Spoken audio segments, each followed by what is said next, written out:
नमस्कार, मैं doctor Snigdha Sharma, principal Rajasthan संगीत संस्थान, एसोसिएट प्रोफेसर इकोनॉमिक्स।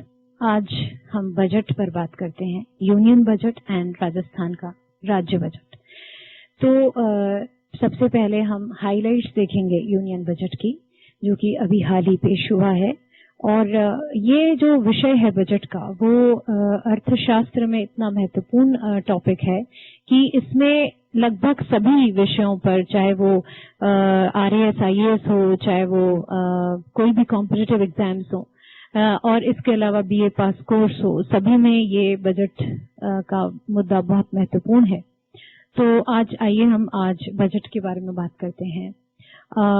बजट की हाइलाइट्स, इस नए बजट की 21-22 को जो बजट पेश हुआ है उसकी हाइलाइट्स क्या हैं देखते हैं। एक न्यू टैक्स रेजिम, सबसे पहले हम टैक्स पे ही बात करते हैं, टैक्स में क्या बात की गई है। तो टैक्स में जो हाइलाइट्स हैं वो ये हैं कि एक नई टैक्स रेजिम को इंट्रोड्यूस किया है, और लेकिन यह भी एक सहूलियत दी गई है कि अगर कोई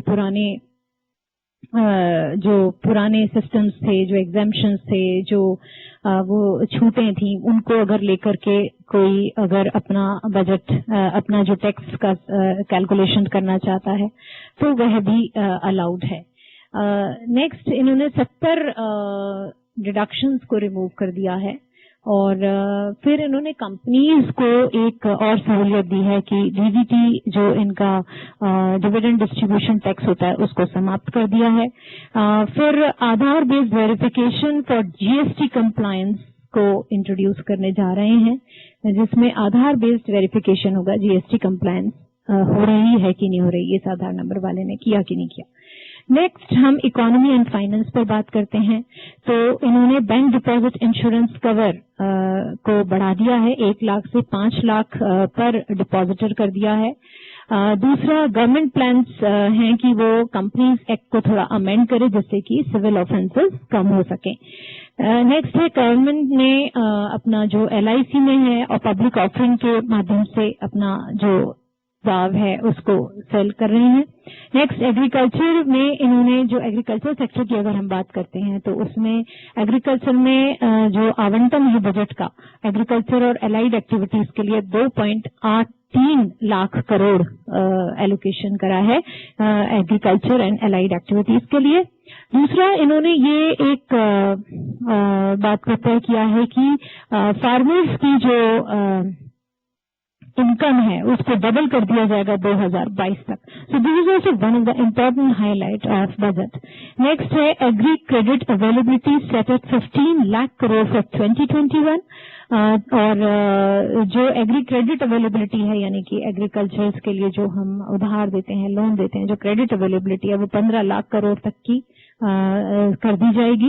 comprehensive measures for 100 water stress districts, जो वाटर के दबाव में यानी कि पानी की कमी वाले जो जिले हैं, 100 जिले प्रकार के, इनमें कॉम्प्रिहेंसिव मेजर्स लिए जाएंगे। देन 20 लाख फार्मर्स को stand alone solar pumps setup करने के लिए सहायता दी जाएगी, एंड 15 लाख फार्मर्स को सोलराइज, अपनी पावर ग्रिड को सोलराइज करने के लिए एक अवसर प्रदान किया जाएगा। देन विलेज स्टोरेज स्कीम, ये बहुत इंपॉर्टेंट है कि जो स्टोरेज की हम बात करते हैं, विलेज स्टोरेज स्कीम की बात इन्होंने एसएचजीस के जरिए कराने की बात करी है, सेल्फ हेल्प ग्रुप्स के जरिए। और एक इन्होंने और विशेष बात करी कि इंडियन रेलवे में एक कोचेज, इस प्रकार के कोचेज लगाए जा रहे हैं किसान ट्रेन में, जिससे कि मिल्क और पेरिशेबल जो वस्तुएं हैं वो उनके लिए रेफ्रिजरेटेड कोचेज हो, जैसे कि वो खराब नहीं हो। और एक और बहुत महत्वपूर्ण बात है कि कृषि उड़ान, जो कि इंटरनेशनल ट्रेड और नेशनल रूट्स में कृषि उड़ान करके एक नया ये शुरू कर रहे हैं। फिर हेल्थ एंड सैनिटेशन पे भी एलोकेशन जो है वो 69,000 करोड़ रुपीस का किया गया है हेल्थ सेक्टर के लिए स्पेशली, और 12,300 करोड़ इन्होंने स्वच्छ भारत के लिए करा है। और हॉस्पिटल्स को सेटअप करने की बात करी है, जिसमें पीपीपी लिया जाएगा, यानी कि पब्लिक प्राइवेट पार्टनरशिप के माध्यम से किया जाएगा। देन इन्होंने जन औषधि स्कीम की बात करी है, जो कि सभी हॉस्पिटल्स में लागू की जाएगी। आयुष्मान भारत जो कि 2025 तक के ये योजना है। देन एजुकेशन में 99,300 करोड़ रुपए का एलोकेशन किया गया है एजुकेशन सेक्टर में, और 3,000 करोड़ रुपए इन्होंने कौशल विकास के लिए एलोकेट किए हैं।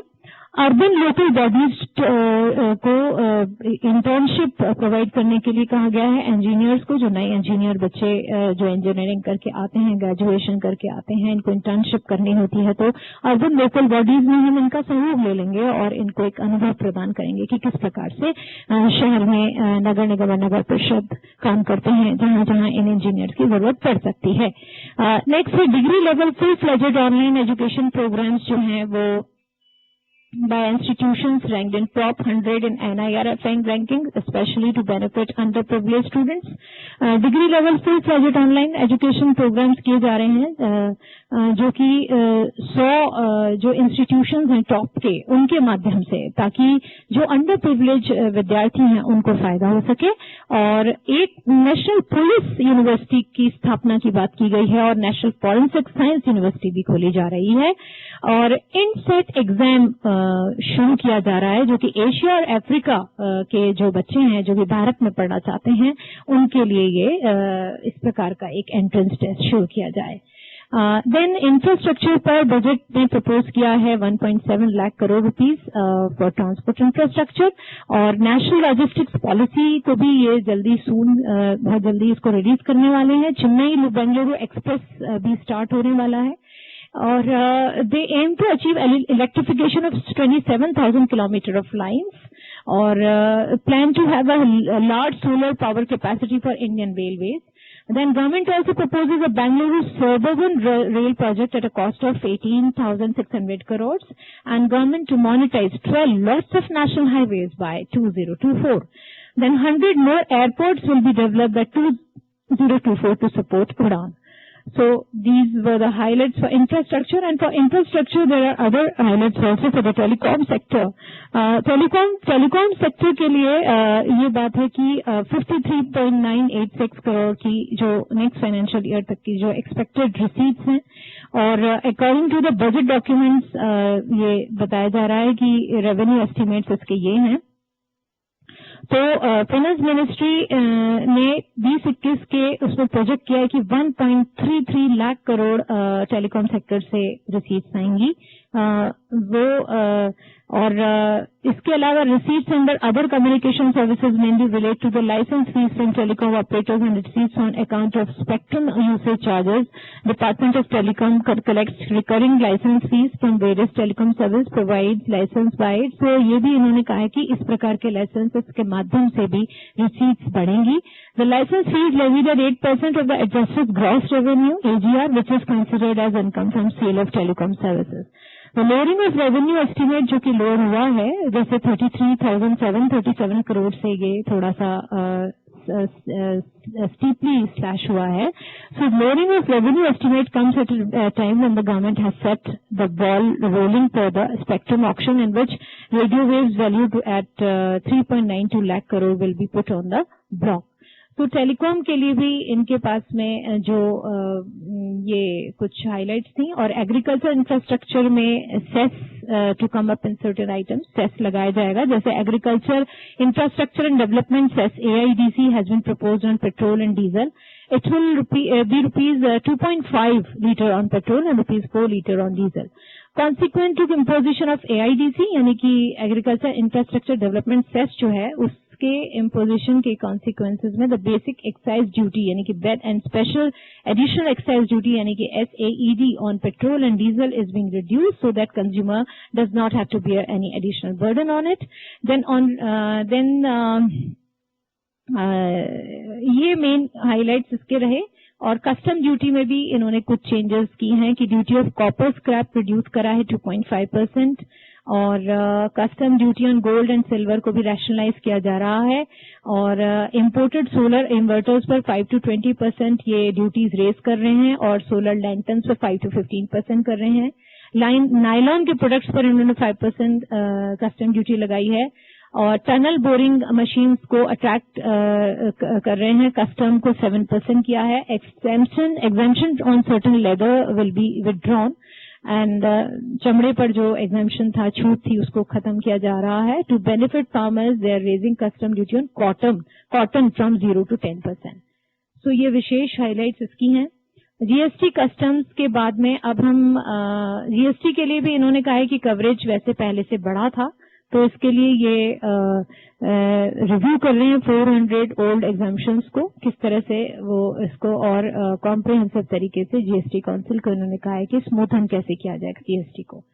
पीएफ डिडक्शंस पे भी बात की है। पीएफ डिडक्शंस जो हैं उसमें कुछ प्रॉब्लम्स सामने आई थी कि लोगों का पीएफ तो कट जाता है सैलरी से और सैलरी कम भी हो जाती है, लेकिन उनको जब समय पर वो वापस नहीं लौटाया जाता, जो कि सोशल सिक्योरिटी स्कीम्स के अंतर्गत आता है, तो इस पर भी बाकायदा कुछ अमेंडमेंट्स और डिस्कशंस किए जाएंगे ताकि कॉम्प्रिहेंसिव तरीके से, ताकि एम्प्लॉयज को मदद हो सके। सीनियर सिटीजन्स के ऊपर हम बात करते हैं। सीनियर सिटीजन्स को एक बहुत अच्छी रिलीफ दी गई है कि 75 इयर्स से ऊपर का जो सीनियर सिटीजन है उसको यहाँ पर ये कोशिश की गई है कि 75 इयर्स से ऊपर के सीनियर सिटीजन्स को रिटर्न्स नहीं भरने पड़े। और presently an assessment can be reopen for 6 years. This time limit has been reduced to 3 years. In serious tax evasion cases, when the concealment of income is more than rupees 50 lakh per year, it can be opened for up to 10 years. Affordable housing projects बनाए जा रहे हैं, will get a tax holiday for 1 more year अगर affordable housing projects हैं तो. And compliance burden for small trusts whose annual receipts does not exceed 5 crore will be eased. So this is also a very important decision under this budget has been taken. And then fiscal deficit के ऊपर भी बात करिए। 9.5% fiscal deficit रहा है GDP का। इसको भी थ्रू गवर्नमेंट बोरोइंग्स को करके, short term borrowings, multilateral funds के माध्यम से इनको 80,000 करोड़ और चाहिए, जिसके लिए ये मार्केट को अप्रोच करेंगे। तो ये एक फिस्कल डेफिसिट पे बात हुई। Minimum government and maximum government, तो वह भी, उस पर भी काफी है कि पब्लिक सेक्टर एंटरप्राइज जो है जितने भी, उनमें ईज ऑफ डूइंग बिजनेस को वो करेंगे और कोशिश है कि एक स्विफ्ट रेजोल्यूशन हो सके कॉन्ट्रैक्चुअल डिस्प्यूट्स के लिए। और इसके अलावा 3,758 करोड़ रुपए इन्होंने सेंसस के लिए इंट्रोड्यूस किए हैं, एलोकेट किए हैं, जो कि अपने आप में सबसे पहला डिजिटल सेंसस होगा इस बार का। और गोवा गवर्नमेंट को इन्होंने 300 करोड़ की ग्रांट दी है to celebrate 50 years of liberation and 1,000 crore for welfare of tea workers, specially women and children in Assam and West Bengal. तो ये भी एक बजट में अनाउंसमेंट हुआ है। माइग्रेंट वर्कर्स के लिए इन्होंने राशन उपलब्ध कराने की बात करी है, जिसमें 59 करोड़ बेनिफिशरीज लाभान्वित होंगे 32 स्टेट्स में। और इसमें इन्होंने एक ही राशन कार्ड की बात करी है, जो कि सारे स्टेट्स में लागू होगा, ताकि इन लोगों को इस प्रकार की प्रॉब्लम नहीं आए राशन कार्ड को लेकर के। और एक पोर्टल को भी लॉन्च करने की बात कर रहे हैं इन वर्कर्स को लेकर के, कंस्ट्रक्शन वर्कर्स को लेकर के, ताकि कंस्ट्रक्शन वर्कर्स को भी, माइग्रेंट वर्कर्स को, उनको फायदा पहुंचाया जा सके। सोशल सिक्योरिटी को भी एक्सटेंड करने की कोशिश कर रहे हैं इन लोगों के लिए। और women workers will be allowed in night shift with adequate protection. और to further facilitate credit flows for Stand Up India scheme for SCs, STs and women, they propose to reduce the margin capital required for loans from 25% to 15%. And they have taken a number of steps to help the MSME sector in this budget with an allocation of rupees 15,700 crore, more than double that of last year. So this is also one of the very major and important highlights. Physical and financial capital infrastructure के ऊपर बात करी। For a $5 trillion economy, manufacturing sector has to grow in double digits for a sustained period. ऐसा Nirmala ma'am ने कहा, निर्मला सीतारमन अपने finance minister ने कहा। To achieve the same, PLI scheme has been announced for 13 sectors. For this, government has committed 1.97 lakh crore over the next 5 years. Then recalling earlier performance-linked schemes announced for the manufacturing sector, she says in addition to that, 7 textile parks will be added in the next 3 years. So textile parks भी 7 ये बनाने जा रहे हैं। The National Infrastructure Pipeline (NIP) was launched with 6,835 projects, which has now expanded to 7,400 projects. So this is also one of the major decision. Then financial capital, Finance Minister proposed to consolidate the provisions of the SEBI Act, Depositors Act, and two other laws into a unified securities market code. And towards investor protection, she proposed to introduce an investor charter as a right for all investors in all financial products. Then proposed to amend the Insurance Act to increase the foreign investment limit, FDI limit, from 49% to 74%, foreign direct investment, that would be. And then the high level of provisioning by public sector banks calls for measure to clean up their books. An asset reconstruction company will be set up to take overstressed loans. Asset reconstruction and asset management companies will be set up for value realization. So this is also very important. And deposit insurance के बारे में उन्होंने बोला, तो government has approved an increase in the cover from 1 lakh to 5 lakhs that I earlier also had mentioned about it. And Finance Minister said that the amendments will be moving towards provision so that depositors can get easy and time-bound access to their savings to the extent of the deposit insurance. This will help depositors in banks and that are currently under stress. And then this decriminalization of offences under Companies Act, this I also mentioned. मैंने शुरू में ही आपको बताया था कि Companies Act में decriminalization करने के लिए इन्होंने कुछ अमेंडमेंट करने की बात करी है. तो ये लिमिटेड लायबिलिटी पार्टनरशिप एक्ट जो है 2008 का, इसको डिक्रिमिनलाइजेशन किया जाएगा. अब हम बात करते हैं राजस्थान के बजट के ऊपर. प्रदेश में पहली बार ये पेपरलेस बजट आया है और कोविड की मॉनिटरिंग में राजस्थान सतर्क होने के साथ ही इस बजट को दिया है उन्होंने, और कोरोना के लिए भीलवाड़ा और रामगंज का मॉडल को सेट किया है. और विशेष कोविड पैकेज जो है उसमें महामारी काल में 33 लाख असहाय निराश्रितों व मजदूर परिवारों को 3500 प्रति परिवार के हिसाब से डीबीटी से सहायता प्रदान की थी. आगामी वर्ष में ये 1000 की सहायता राशि 2 बार इनको उपलब्ध कराई जाएगी. इंदिरा गांधी शहरी क्रेडिट कार्ड योजना को इंट्रोड्यूस किया है, जिसमें शहरी क्षेत्र के स्ट्रीट वेंडर्स और सर्विस सेक्टर के युवाओं तथा बेरोजगारों को स्वरोजगार व रोजमर्रा की जरूरतों के लिए इस योजना में 5 लाख जरूरतमंदों को 50,000 तक का ब्याज मुक्त ऋण उपलब्ध करवाया जाएगा. देन मुख्यमंत्री लघु उद्योग प्रोत्साहन योजना का दायरा बढ़ते हुए लघु उद्योगों को संबल देने के लिए आगामी वर्ष में 10,000 नए लघु उद्यमियों को 50 करोड़ की ब्याज सब्सिडी दी जाएगी. ये बहुत महत्वपूर्ण है क्योंकि इससे स्टार्टअप योजनाएं और लघु उद्योगों को प्रोत्साहन मिलेगा. बैक टू स्कूल कार्यक्रम के तहत उन्होंने ये कहा है कि कक्षा 8 तक के राजकीय विद्यार्थियों को निःशुल्क स्कूल यूनिफॉर्म दी जाएगी और कक्षा 6 से 8 के विद्यार्थियों को शैक्षणिक उन्नयन हेतु पूरक पाठ्य पुस्तकें भी उपलब्ध कराई जाएंगी. तो ये निःशुल्क यूनिफॉर्म की बात भी बहुत बड़ी बात है और इससे एजुकेशन भी एनकरेज होगी और एनरोलमेंट भी बढ़ेगा. चिकित्सा एवं स्वास्थ्य सेवाओं के ऊपर बात करते हुए बजट में कहा गया कि Rajasthan model of public health लागू किया जाएगा. इस मॉडल को प्रभावी बनाने के लिए राइट टू हेल्थ बिल लाया जा रहा है और यूनिवर्सल हेल्थ कवरेज 3,500 करोड़ की लागत से इसमें आयुष्मान भारत और महात्मा गांधी राजस्थान स्वास्थ्य बीमा योजना की NSFA एवं SECC परिवार के साथ समस्त संविदा कर्मियों यानी कि जो कॉन्ट्रैक्ट पे होते हैं लघु एवं सीमांत कृषक को निःशुल्क तथा अन्य परिवारों को बीमा प्रीमियम की 50% राशि पर सरकारी व निजी चिकित्सा संस्थानों में कैशलेस इलाज हेतु 5 लाख रुपए तक की वार्षिक चिकित्सा सुविधा उपलब्ध हो सकेगी. नेक्स्ट है अजमेर में राजस्थान राज्य आयुष अनुसंधान केंद्र की स्थापना की जा रही है. जयपुर में institute of tropical medicine and virology और इंस्टीट्यूट ऑफ कार्डियोलॉजी की स्थापना होगी. राजस्थान आयुष नीति 2021 लागू होगी ताकि परंपरागत चिकित्सा पद्धतियों को बढ़ावा दिया जा सके और शुद्ध के लिए युद्ध अभियान के सतत और प्रभावी क्रियान्वयन के लिए फूड सेफ्टी का निदेशालय बनाया जा रहा है.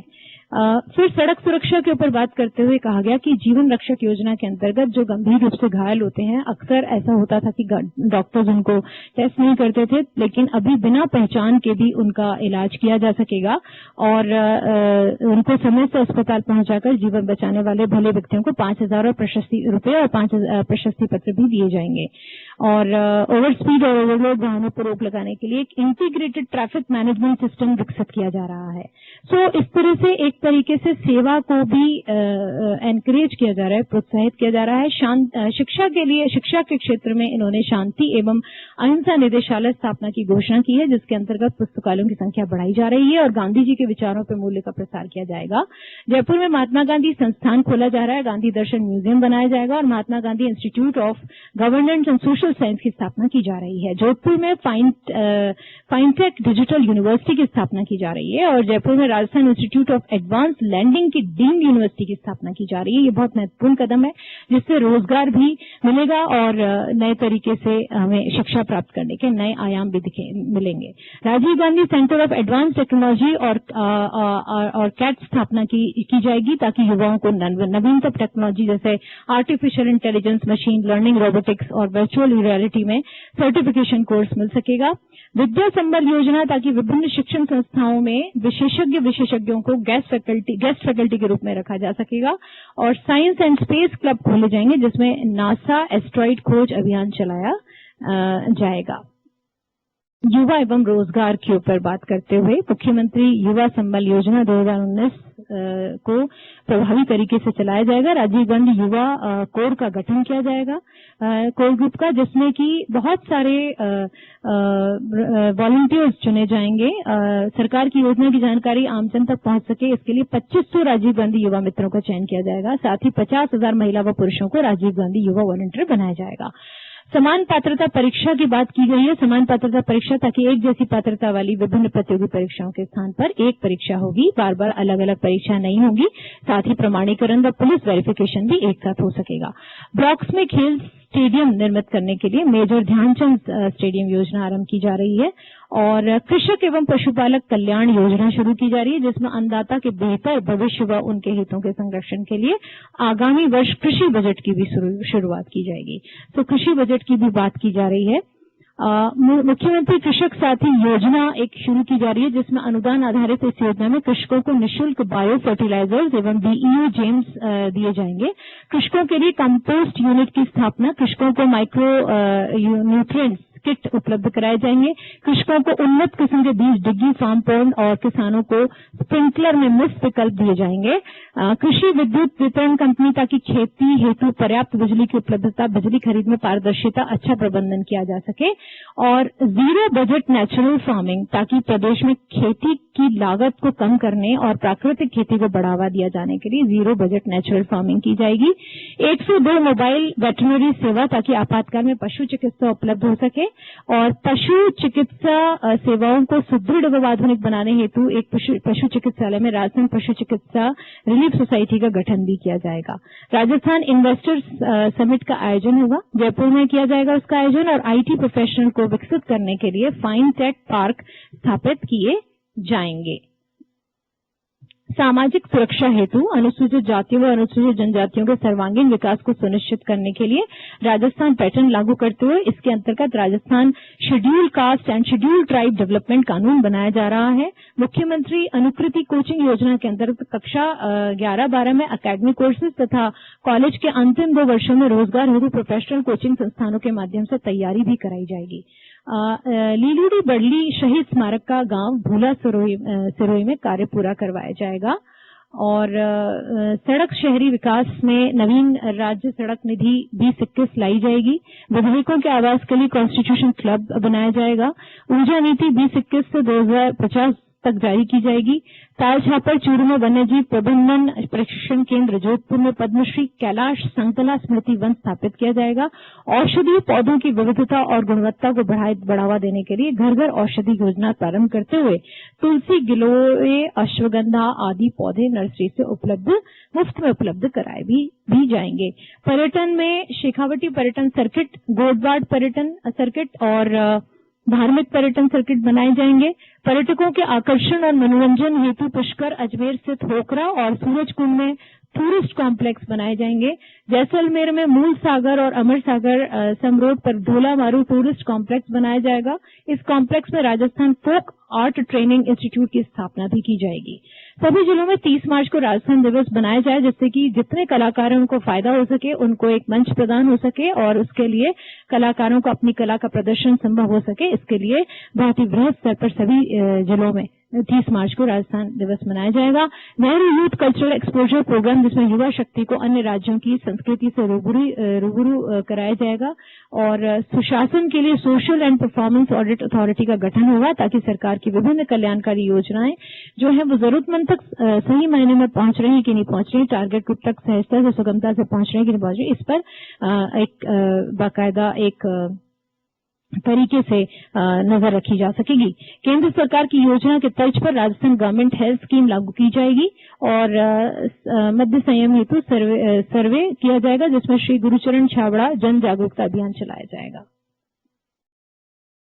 धन्यवाद। आज हमने राजस्थान का बजट और यूनियन बजट पर हाइलाइट्स देखी हैं और हम नेक्स्ट जो होगा उसमें भी हम इसी तरीके से, जो कि बिल्कुल अद्यतन और इस वक्त का जो बहुत महत्वपूर्ण विषय होगा उस पर हम बात करेंगे। धन्यवाद।